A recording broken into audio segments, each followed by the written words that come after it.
This week's news without the monetization was brought to you by the SurSwag campaign team.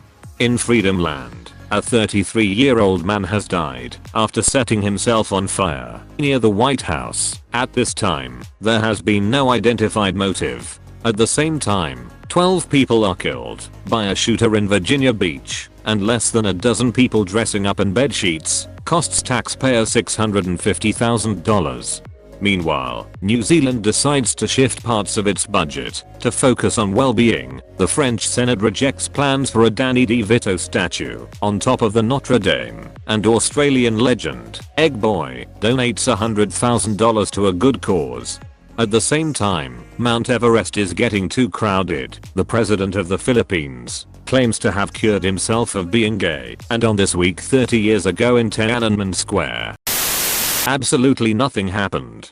In technology, Amazon removes books that promote bleach-based cures for autism. An oil company executive does his best to stay relevant, and Google decides to continue its plans to eliminate ad blockers on its Chrome browser.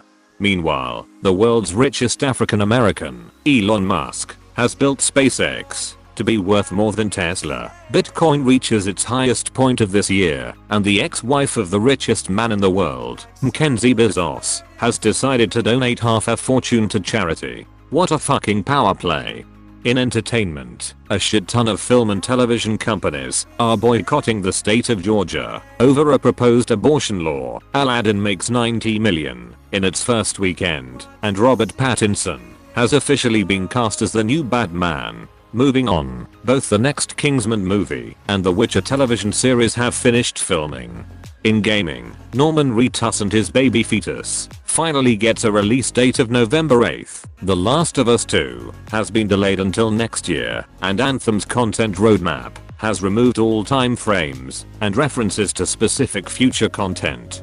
At the same time, the next Call of Duty game has been announced, simply titled Modern Warfare. The game that is set to release October 25th of this year will feature old characters from the previous entries in the series, and the campaign will be split into two halves. Half the experience will be from the perspective of a special forces soldier, and the other half will be in the shoes of a rebel fighter in the Middle East. It has been reported that much of the content is likely to be more impactful and controversial than Modern Warfare 2's No Russian mission. There is limited information on the game outside of the campaign, but crossplay has been confirmed. There will be no season pass, and the Spec Ops mode from previous entries is rumored to be returning.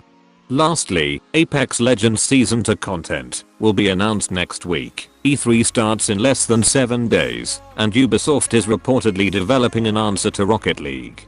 This has been your news for this week.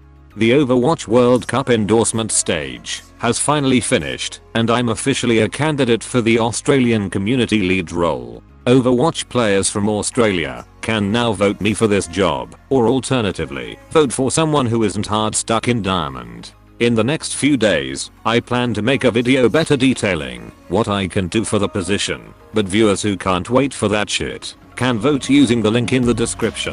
Jealousy.